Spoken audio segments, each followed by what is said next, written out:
Hey, everybody, welcome back to the Dancing Sober podcast. Thank you so much for coming back again. We really appreciate you following us and clicking that subscribe button and clicking that like button because that's how we keep this podcast going. I want to give a big shout out to our sponsor, MOVITA Juice Bar. They only use good stuff in their products. Look up movitajuicebar.com, or you can also order from your food apps. Big shout out to our newest sponsor, PICARESCA Cafe. PICARESCA Cafe is a neighborhood coffee shop right on Soto near Olympic. It's inside of a little shopping mall, and you'll see a lot of plants outside. Go check them out. They're amazing. They make a really good cup of coffee. And just so you know, this little green bag is soon going to have my label on it and going to be filled with freshly roasted coffee from Picaresca Bar. So they're going to be the roasters of my coffee brand now. Really excited to have that happen. And yeah, shout out to Picaresca Cafe. Look them up on Instagram at Picaresca Cafe. Shout out to our studio here, Outer Circle Media. Thanks to them, we keep this podcast going every week. And if you're interested in making your own podcast, look them up at outercirclemedia.com. Our guest this week is community artist, poet, entrepreneur, co-owner with his wife of Espacio 1839. Ladies and gentlemen, Nico Avina. Hey everybody, welcome back to the Dancing Sober podcast, and we are here with Boyle Heights' very own Nico Avina. What's up? Is there possibly more than one? There could be. I don't know. Are you the one and only? No, there's probably more than one. Do you write on the walls Nico Uno? Yeah, no. I'm too old for that. Nico Wonder. Yeah. Bro, it's good to have you. We've been talking about having you on for a while, and I'm glad that you were free this week to come in and do this. Yeah, well, thank you for having me. Yeah. You know, we talk all the time, so this is like a chill plática like we always have, and except that hopefully our million subscribers and viewers will give us a subscribe and hit the like button. Hit the like button. No, honestly, it's a pleasure to have you here. And you know, you've seen this show a few times, so you know, we always start with just like, you know, where you from, Nico? Where were you born and where'd you grow up? From Boyle Heights. I like to say born and raised, but you know, it gets technical with people from Boyle Heights. Like, hey, that's not true. Technically, I was born in the French hospital in Chinatown. Oh, okay. Yeah, so, you know, because I tell people, it's like, I was born and raised here. Really? Where? White Memorial? And it's like, wait, that was actually up the street, you know. Well, you could claim that one hospital that's not there anymore. What is that one? Oh, Lincoln? The Lincoln Hospital on Soto? Yeah, they lost the records. Yeah, no, but I was, so my mom used to work in downtown, Costurera, many years. I was born in the French hospital in Chinatown. Is that the one on Hill Street? I believe so. I think so, right? Yeah. My dad had his appendix removed there. Okay. So I was born there, but my whole life been in the east side. Yeah. Boyle Heights, to be exact.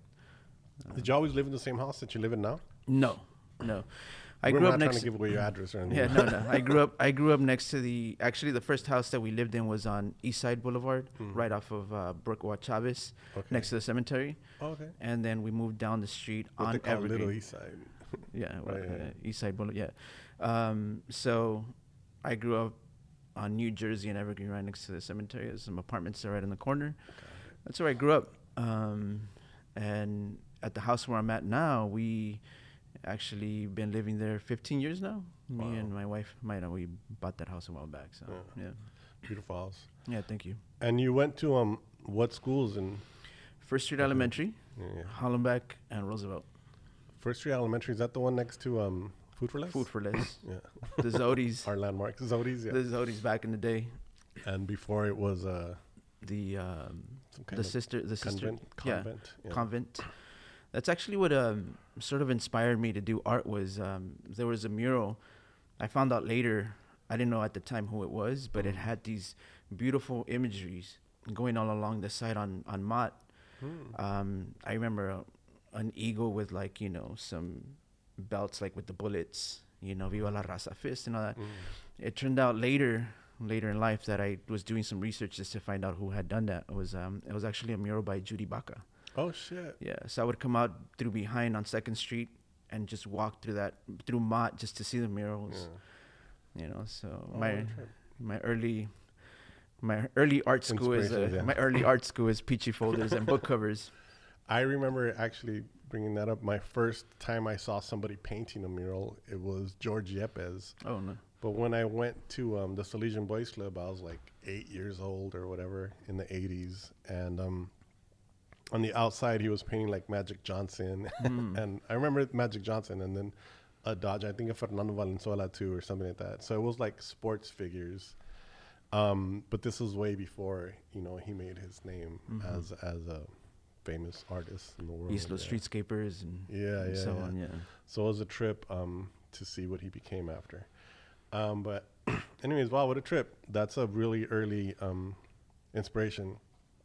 We have a lot of that in our neighborhood, right? We do. I mean, fucking murals and the work that the people did in the 70s and 80s is... Typography, right? The cholo writing, you know, the different styles, the different A's, different E's. You know, you had the more square ones, the round ones, like all that, you know, it influences you. So. Yeah. And so you went to Hollenbeck? I went to Hollenbeck, yeah. In Roosevelt? Roosevelt. Yeah. Yeah, so. So you went to Roosevelt, and then did you go to college at all? I went to ELAC for a bit. ELAC, yeah, same as me, yeah. I went to ELAC for a bit. You know, took some general ed, and I did like 2 art classes. But when I was there, I was already into like, you know, printing shirts and doing shirts. And so I eventually started setting up outside by the steps 3 times a week in Vending, and, you know, started. Do you remember that's how we first met? I remember you mentioning it, but I met a bunch of folks right there at ELAC, But when I was back there, I was doing theater, right? Of course. And I was also in Slow Rider. I remember that. At one point. And I was going to have a fundraiser called Music for Theater. And I put up the flyers, I guess, around the school, and you found me and you contacted me and you were like, hey, can I vend at your event? And I was like, yeah. So there was Nico Avina and Myra Vending since way back then. Yeah, just a table, and she had a couple of earrings, and you had a couple of T-shirts. That was it. Yeah, that's how it started. I mean, it started a long time ago. I knew that I wanted to do shirts. It took me a while. I mean, back then there was no YouTube. There was, you know, none of that stuff. So it was hard to like learn the process of like burning the screen, setting it all up and stuff. I had taken a class at Hollenbeck because Hollenbeck used to offer silk screening. Oh, wow. So I remember doing a silk screening at Hollenbeck, but, you know, by then I didn't remember exactly the steps to follow. But yeah, we started doing shirts. I've been doing it for a long time, over 20-something years. Well, you're one of those guys or one of those humans that you just always have been, like, working on creativity one way or another, right? One way or another, like, you gotta survive, bro. You gotta survive. You gotta survive, you know. Sometimes I feel more comfortable with, you know, I was like, what do you do, right? Like, I feel more comfortable saying a mil usos than an artist, you know, just. So did you have that battle too? Because I know I did. I have that battle all the time. Calling yourself an artist. Oh yeah, of course. I think we talked about it recently with it's sort of that imposter syndrome, right? That you feel like, but it's also our upbringing, right? Like, you know, no matter what you do, it's never good enough for the parents, or you know, so you're always doubting yourself. But yeah. I do doubt myself a lot. I still do. It's still that battle, you know, but. Yeah, I think we're from the similar generation where, like, we didn't have to go to college if we didn't want to, you know. And so, like, just a little college was, like, cool. Like, all right, I dipped my toe in there and, like, you know, I can get to work now and do stuff. But our kids are fucking kicking ass, right? Yeah. Yeah. So, I mean, I think it's different. We have a certain... like we're trying to break that cycle of, like, you know, I mean, for my parents it was like, no, you got to go to work. Like, you know, why are you wasting your time? Just, you know, like, what are you going to do? Just go to work. And so we have to break those cycles where we have to like actually let them know that, you know, they have to have that backup plan. I was actually 15 the first time that my mom said, well, if you're going to fuck up in school, you know, just start working. And I did. I did a couple construction jobs, and I was like, even the guy was like, no, mijo, you should just go back to school. You know, but in sense of like, you know, hustling, I've been hustling since I was a kid. Yeah.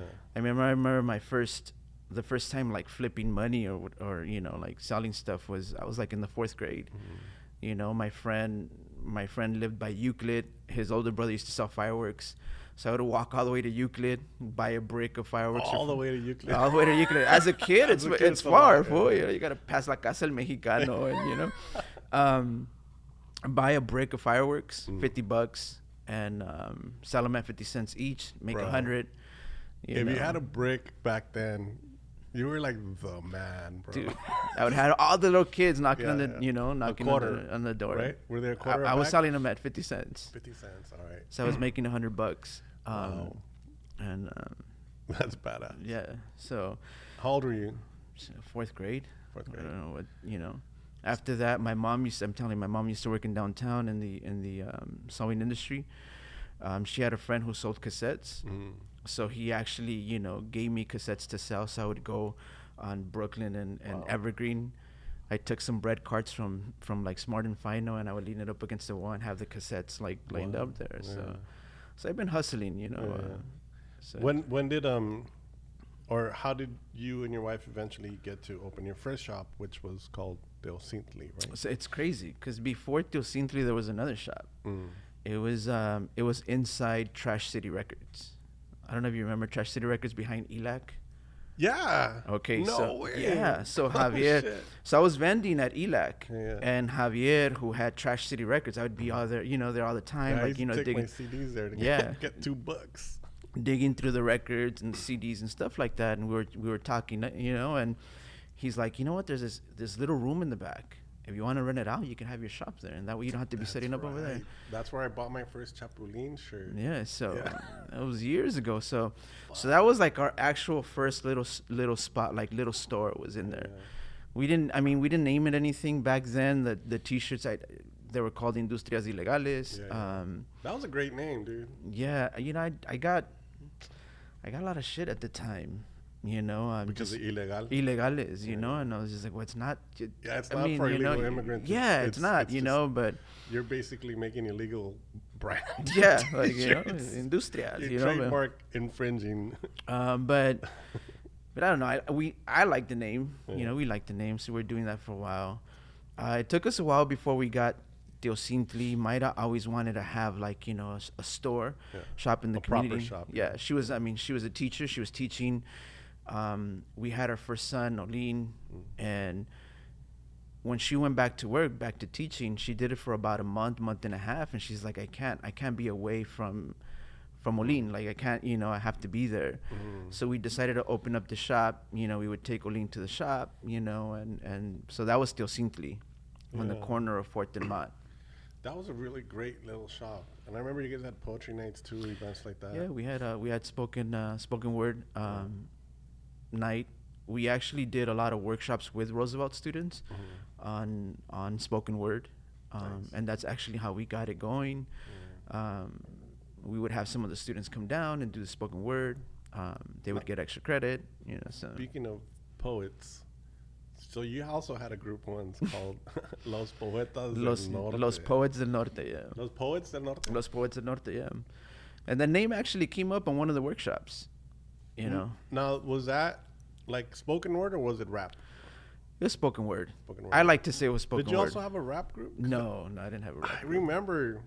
I had the B-side projects, which was like Los Poets del Norte, but the B-sides, which was, you know, like the beats were a little more worked on, like the sound was a little different than what it would sound doing it spoken word.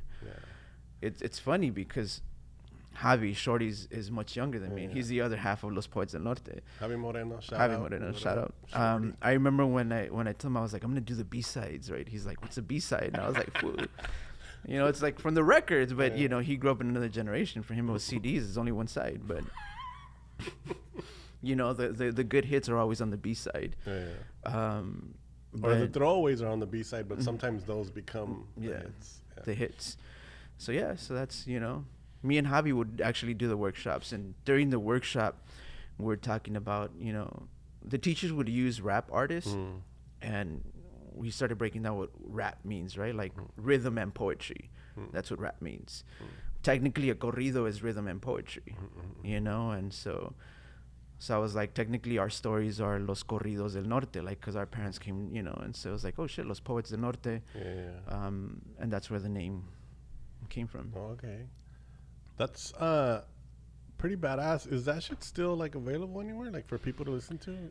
I think there's a couple of tracks on SoundCloud, Los Okay. Poets del Norte. There's probably like 1 or 2 videos. There's a video of somebody recorded us at the Knitting Factory. We opened up for Rebel Okay. Diaz. But yeah, I mean, we were doing that for a while. Javi's an actor. He's into theater and all that stuff. So Yeah. he wanted to focus more on the theater. Yeah. So I was doing it for a while, but then it was too much traveling. Back then, I Yeah. mean, we performed up at Madison. We would do Berkeley, like all the universities. My kids were really small, and I just, I was Yeah. leaving too much. So you do a lot, like art, your store, your shirts. If you could pick one to do, which one would you like choose to move Well, forward? I think it's tied together. it's all tied together because it sort of releases the creative flow. When I started doing poetry or spoken word, I never really stopped. Like, I still write. I just don't perform it. Yeah. But it's, there's always like a medium for you to create in. At least that's the way I feel. Yeah.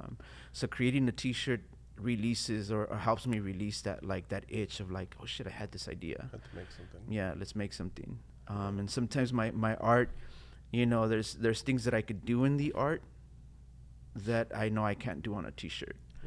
Yeah. Because a T-shirt is mainly like more to sell, Yeah. in a sense. Oh, I get it. Yeah. And that's why I started doing shirts, because I tried doing art, but no one was buying my paintings, bro. So I was like, okay, I can't sell an art Yeah. piece, but I could sell 10 shirts. Yeah. And so that's, No, sort of I know the vibe. I know the feeling, I should say.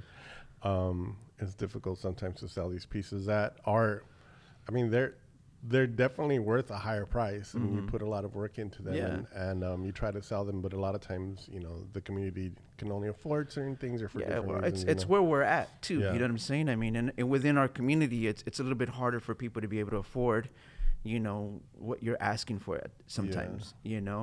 So that's also that balance, right? Yeah. But even in the beginning, like it's funny because I would draw a lot of calaveras, and the first time I set up was at the Old City Jail. You remember the Old City Jail? Mm-hmm. I was set up at the Old City Jail, and I had like 3 shirts with my drawings. And back then, there wasn't really that much Chicano clothing, or like, at least the alternative. There was the lowriders and all that stuff. But I grew up the drawings. Yeah, I grew up listening to punk. I grew up, skateboarding. So sort of like that alternative, I guess, kind of vibe to it. And I did a Chicano shirt that I liked. I did it for myself. Oh, yeah. But I was trying to sell like my drawings, and nobody was, everybody's like coming up to the table, was like, "Where did you get the shirt you're wearing?" And I was like, "Fuck," And so eventually I started doing the shirts. I was like, okay, other people do like my ideas. Was it the Chicano one with the star? It was the Chicano one with the red star, yeah. That was famously in the video by POD. POD. Yeah, That's POD right. on MTV.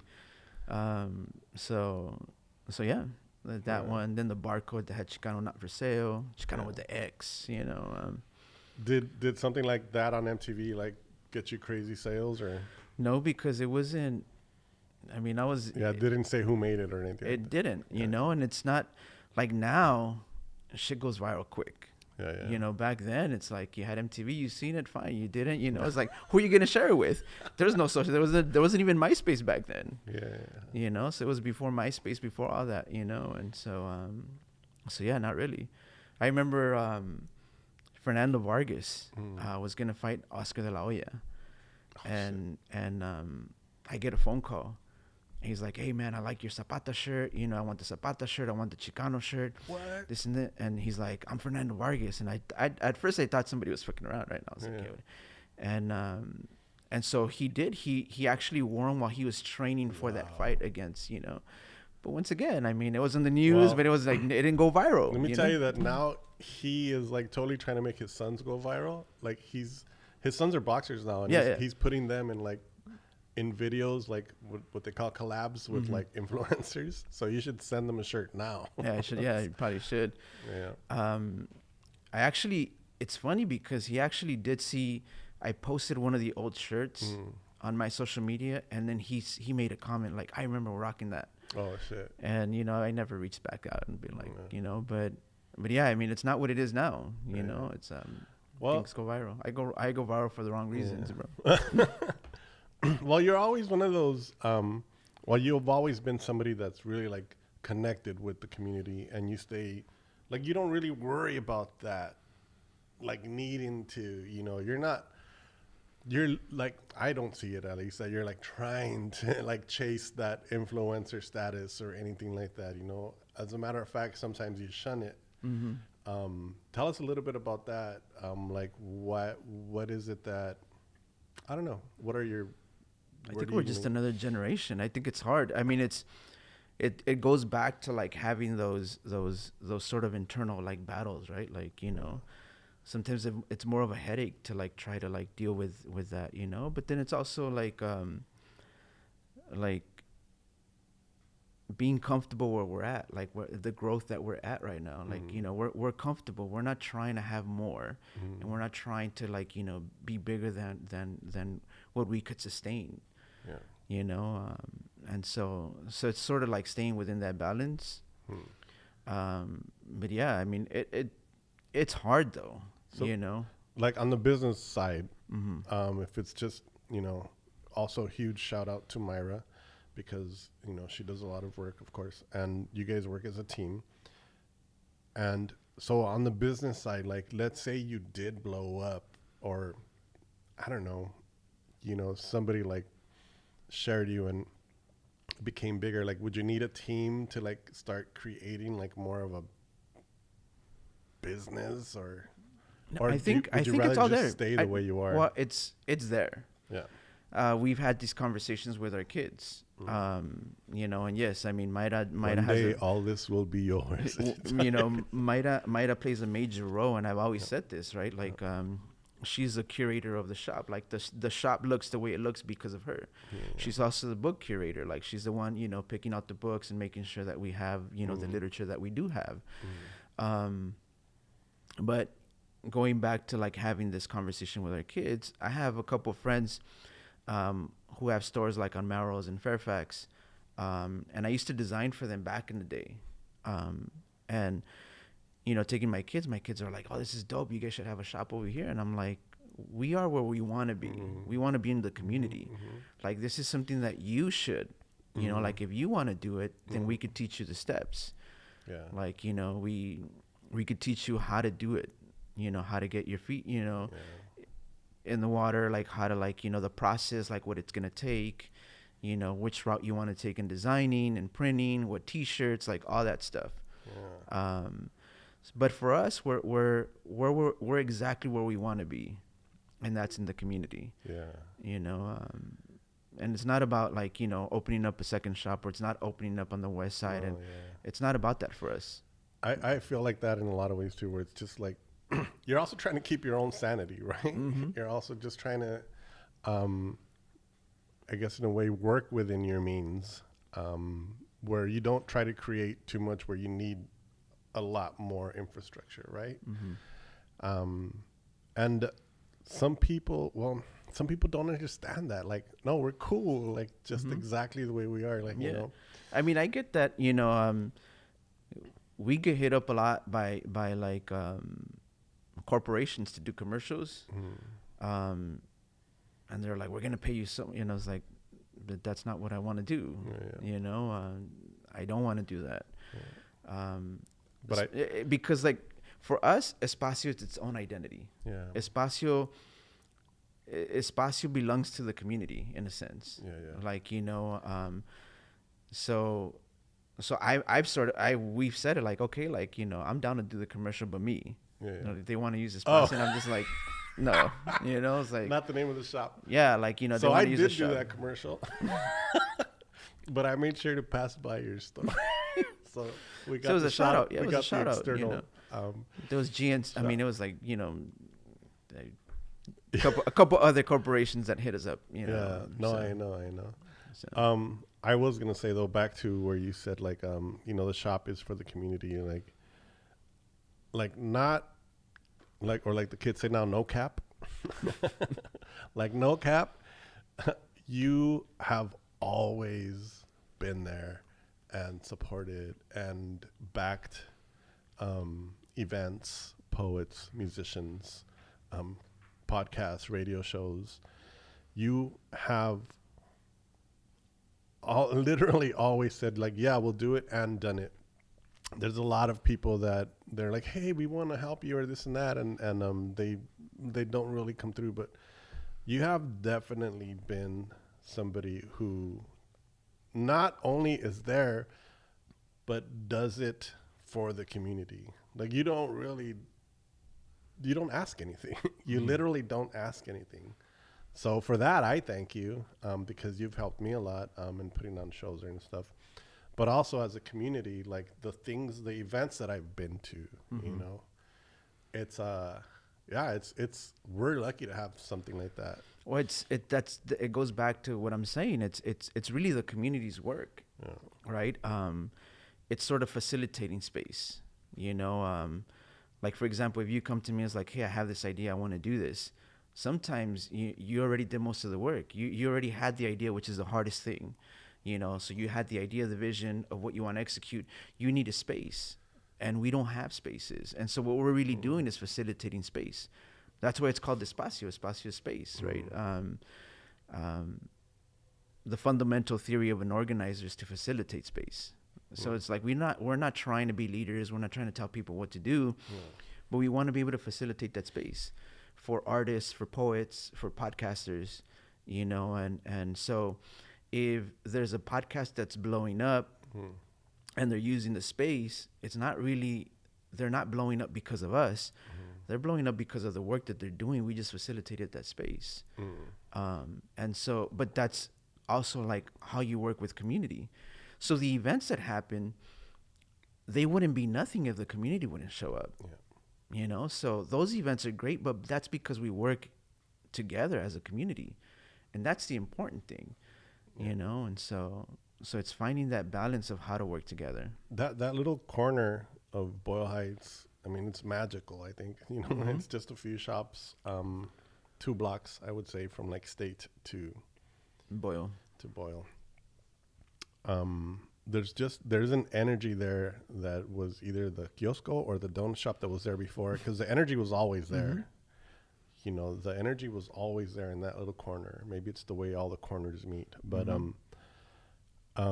there's a lot of empty shops right now, and like, man, if you're somebody out there that can open a business that that would also open its doors to the community, or if you are somebody that can do something similar, it'd be great to have somebody else there before they rent it to I don't know.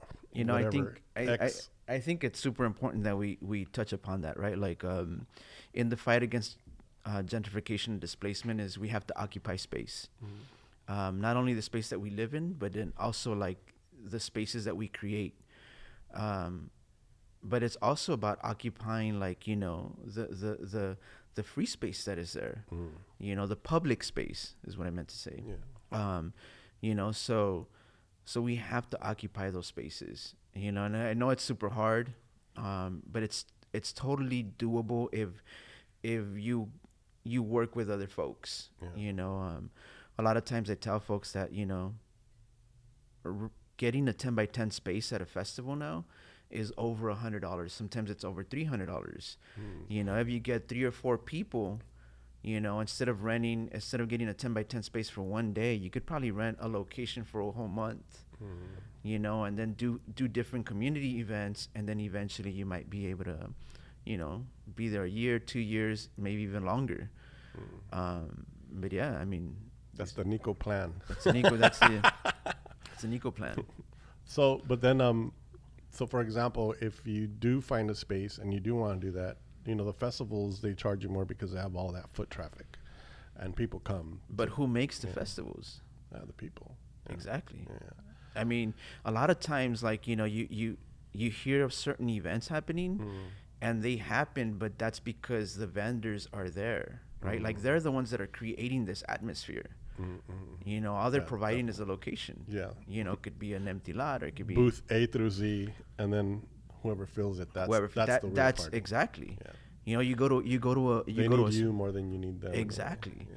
And we need to realize that as vendors. I mean, I started off as a vendor, and so a lot of times they don't realize that. So speaking of that, like, and vendor space, at Espacio, you guys have reignited or restarted the Caminarte, and you guys give free space, right? Yeah, So and we're if not the only ones. If you're a vendor, like, come out and come out and reach out to the Caminarte page, Marta and Adriana, sort of like curate that. That's Instagram at Caminarte.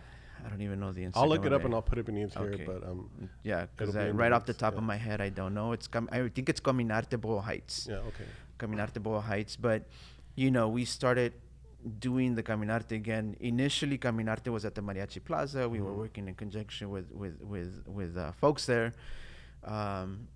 Things fell through. We opened up the shop. So we're sort of reigniting that. And I talked to the street tacos next door, and we're like, hey, can we borrow some of the space in front? Sidewalk space, have some vendors. It went really well.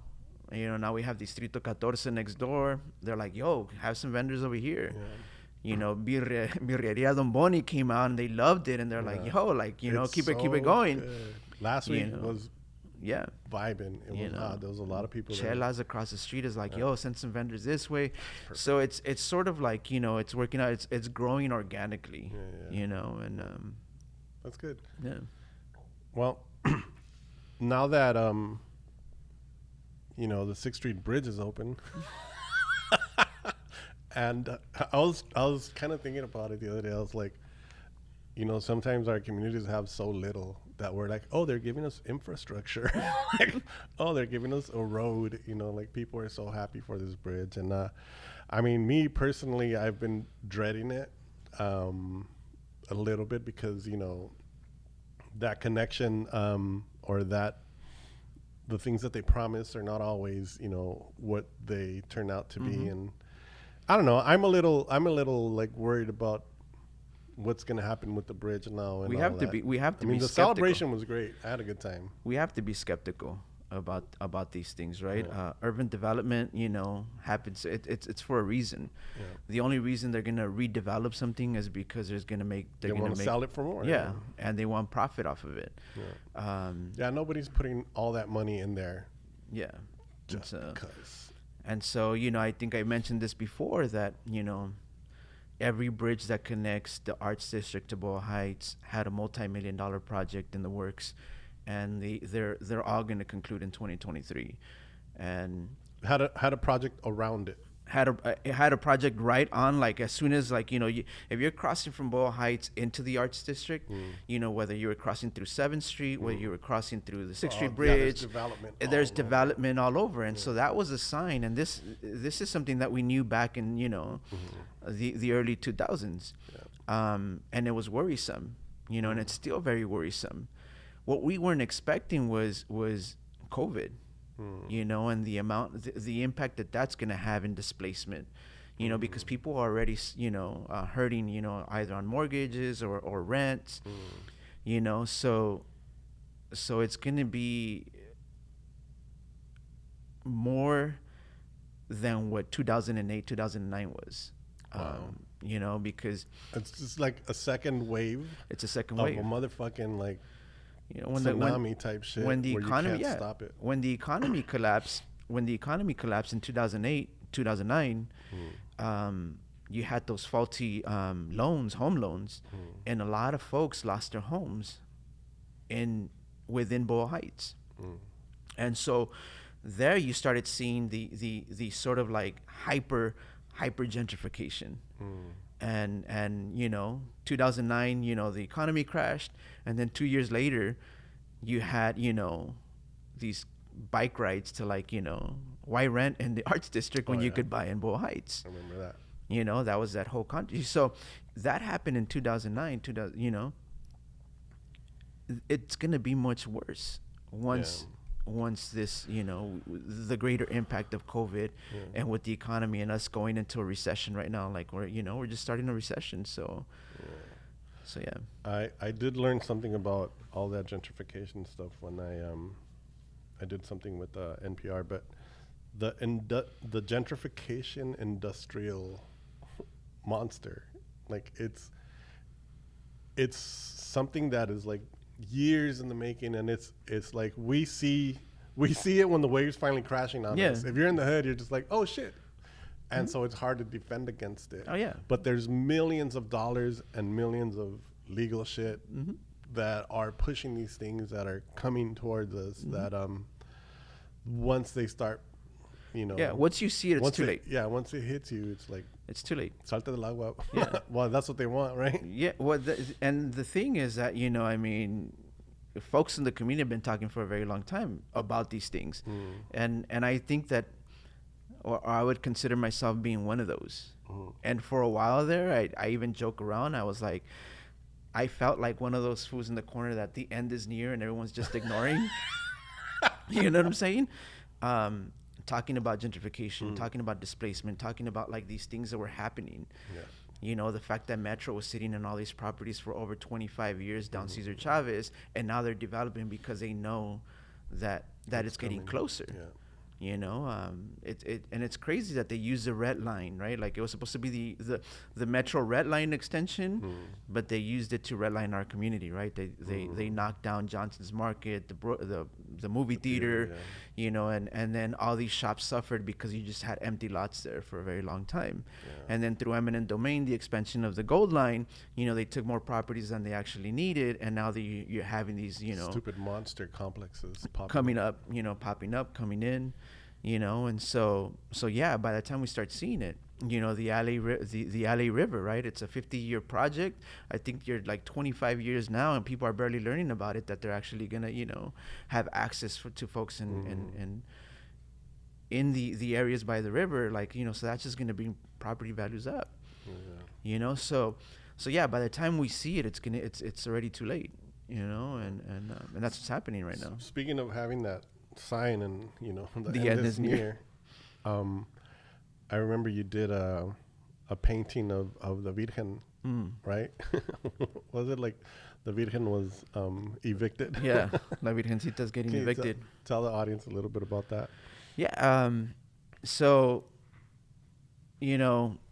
as an artist, I kind of like started seeing how it's not only us that are being displaced, right? But even historically, we're being displaced.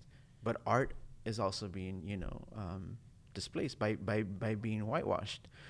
And so for me, it was just like trying to find an icon or representation that could symbolize, the displacement, and just the fact that in the hood, in the barrio, in the community, you had a lot of virgenes, because back in the day there was that sort of respect for the old heads. Yeah, if there was a Virgen on the wall, you wouldn't tag on it. You wouldn't tag on it.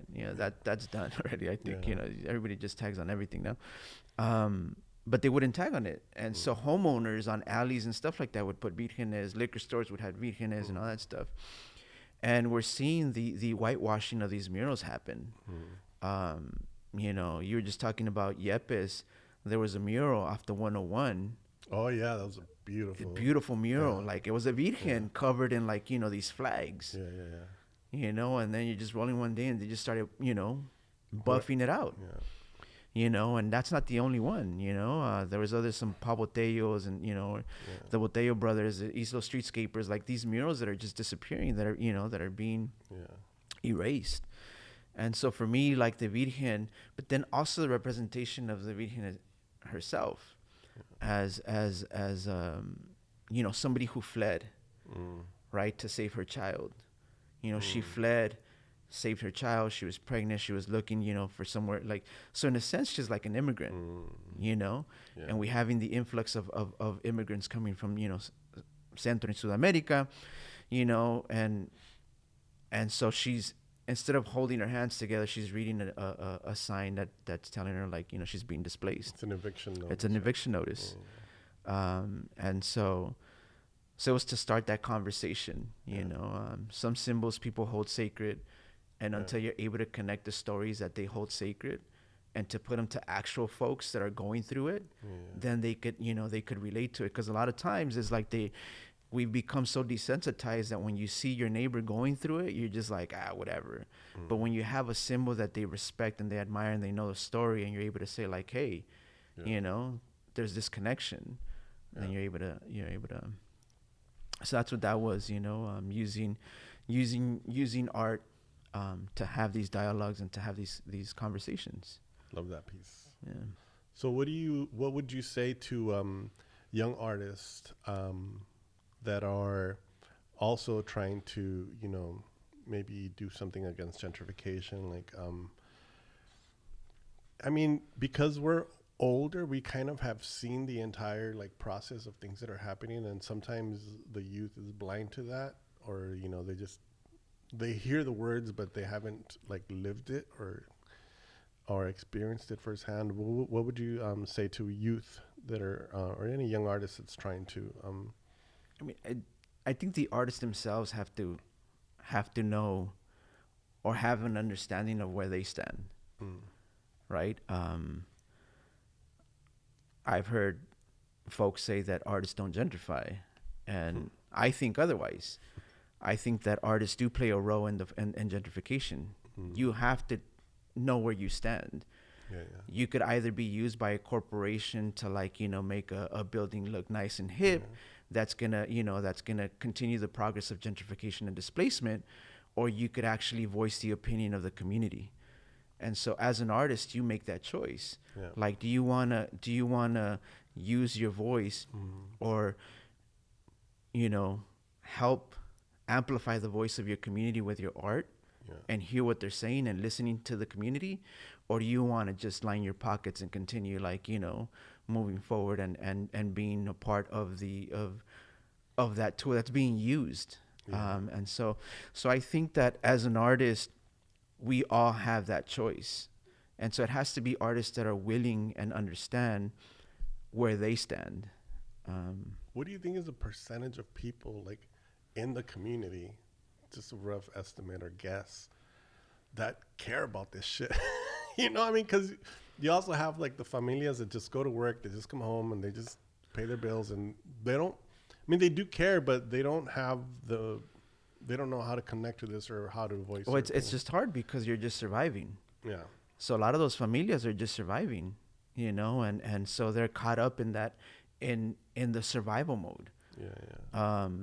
And you had that even through COVID, right? A lot of artists were just surviving, where a lot of, like, artists, like, stopped being vocal because it became about, like, just surviving this period, you know, that was supposed to be only 3 months, and we're already, like, you know, 2 years in.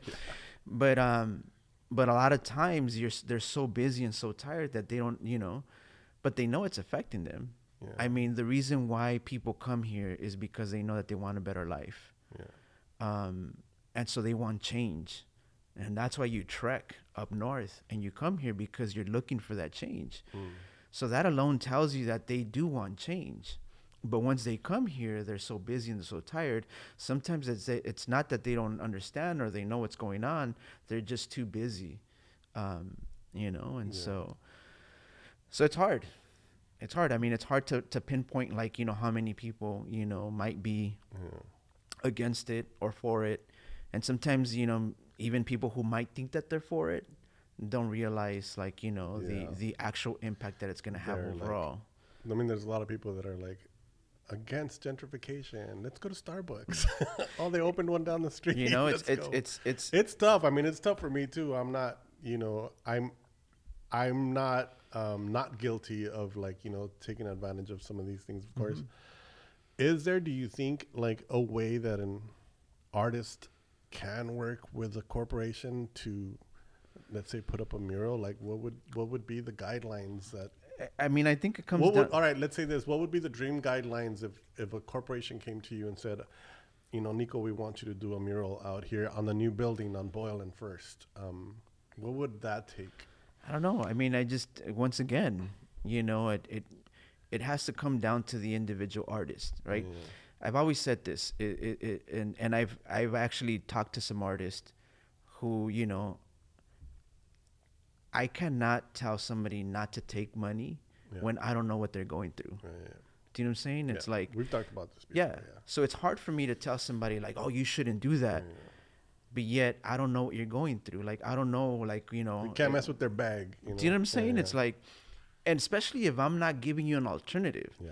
Now, if I was to give you an alternative and say like, hey, how much are they paying you? Maybe we could come up with that money, that's going to, secure you financially, so you don't have to take that. Yeah. But if I'm not giving you an alternative, then who am I to call you out and say like, oh, that was bad, I'm doing that?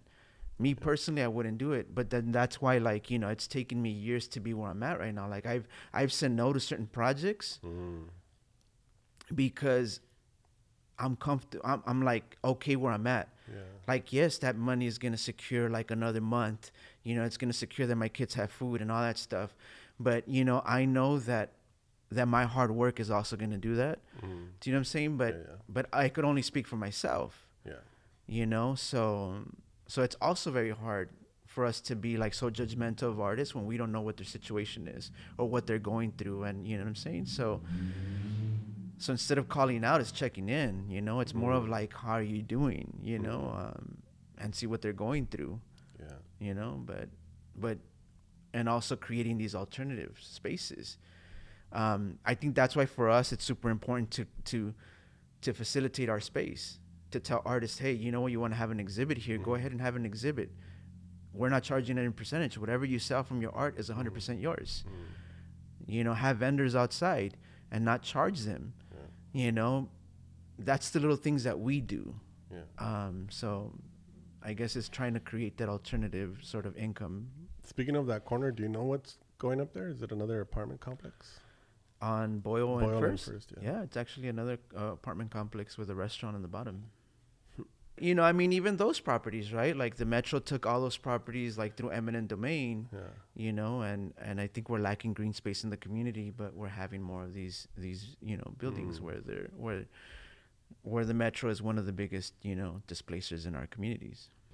So, like looking forward now, Boyle Heights going through what it's going through, and you raising your family in this neighborhood.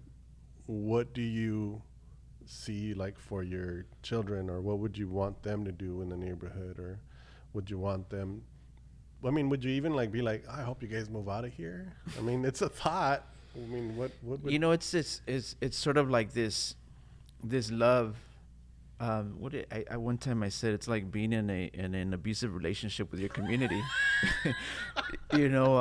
I feel you. You love it. Yeah. And at the same time, you get so much shit from it, right? And it's like, oh, I love you. What are you doing? What's going on here? But I mean, just the environmental injustice, the contamination, like all these things. Whole nother episode on that. Yeah, a whole nother episode on that. But like, you want to raise your kids in the community, but then at the same time, it's like, man, we're getting poisoned systemically, and the cleanup is not going to happen, or it's not happening until the dynamics of the community change. Once it gets gentrified, then they're going to go into that, right? Then it's going to be an issue that they got to address.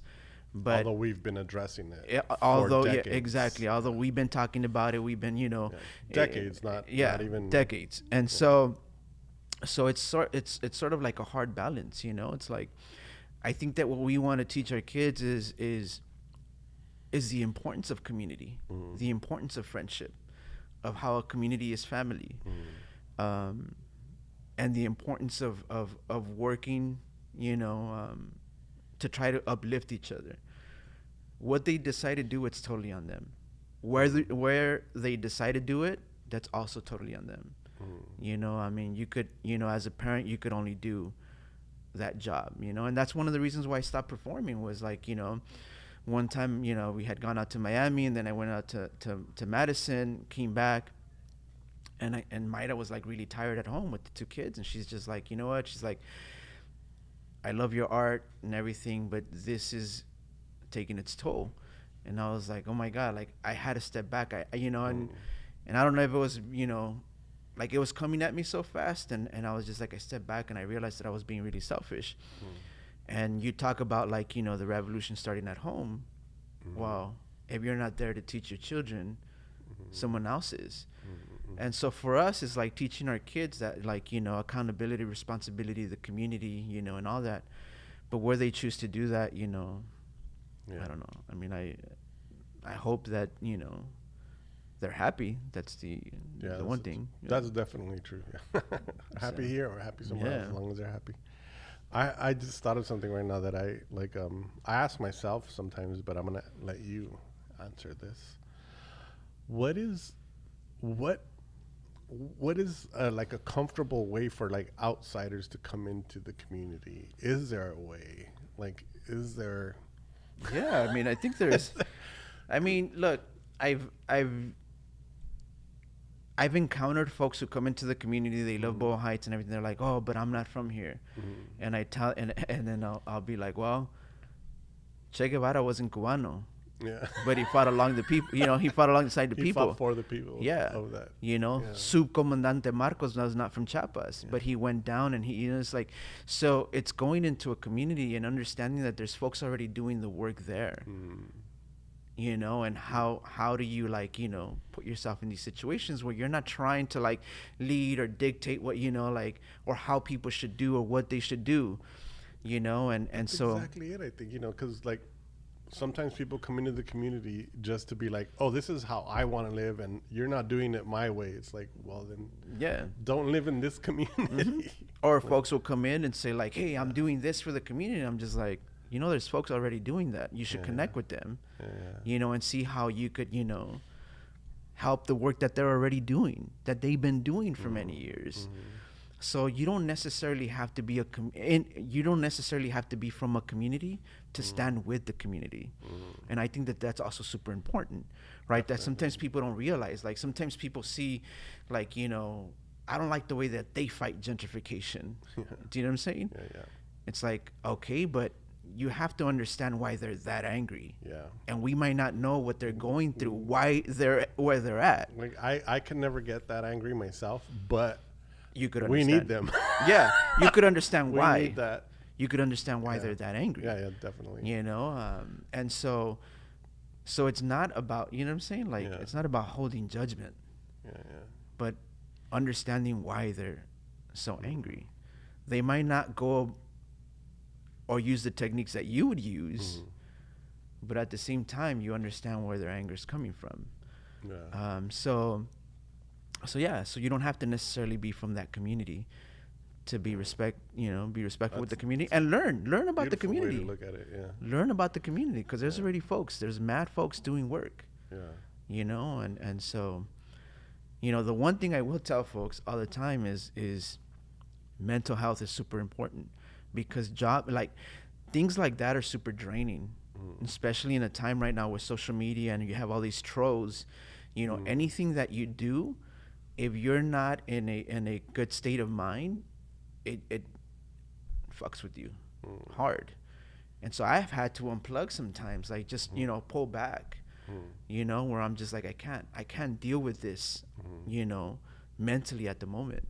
I'm not in the right state of mind to be able to deal with this, you know, and it's okay to do that, you know, and there's other times that you're okay to, you know, step in and be like, all right, you know, I'm going to get hit in the face, but, you know. But that's important. Definitely, mental health, and just know your own, I guess, limits of like, dealing with the bullshit that comes with dealing with bullshit. Like you're voicing your opinion to deal with certain bullshit, but then you get bullshit back. Bullshit thrown at you. You get bullshit thrown at you, you know, especially when you're talking about, you know, because it's classism too, right? So you have folks who think they're better than other folks, and they're just like, being mean and, telling you all this negative shit. And even within our own community. Even within our own community. Because it becomes class structure, it becomes this class issue, I remember a lot of the homeowners when they were trying to displace the folks from Wyvenwood and tear down the Wyvenwood apartments, over 6,000 residents, there was a lot of homeowners who were okay with it because in their mind, they're like, our property value is going to go up. But once people started bringing out the data that showed you the contamination for how many years and like all this stuff, and it was going to affect them just as much as the folks being displaced or even more, because those people were not even going to be there anymore, but you were going to deal with the NO2s and all this pollution and everything. They're like, yo, wait so a lot of times it's also like finding an angle, like if you want to tell folks, like finding an angle to be able to tell them, because they were just like, nah, like it's gonna raise my property values, quiero los cholos, and like and once they realize like, yo, it's gonna affect your kids, your grandkids, and oh shit, I don't want this. The construction, the moving of the dirt, the construction, like all that stuff. And so, man, Boyle Heights dirt is fucked up. It's fucked up, bro. It's fucked up, and it's we're surrounded by freeways, so we're constantly right. Every school's right next to a freeway, so these kids are in the playground, like, and close to all the stuff in Vernon. Exactly. Like, Vernon, the pollution in Vernon, so. How do you feel about Farmer John leaving Vernon? I'm just kidding. All right. We're actually winding down to the end of the hour. But here's where I ask you if there's anything that you haven't talked about that you would like to talk about or address. Just a shout out to my family, my MOVITA, my kids, they keep me sane, they keep me grounded, and so I always said it, like if it wasn't for them, I'd probably not be here. So I feel you on that. Now there's a question that we ask everybody at the end of the show, and I think you've heard it before, right?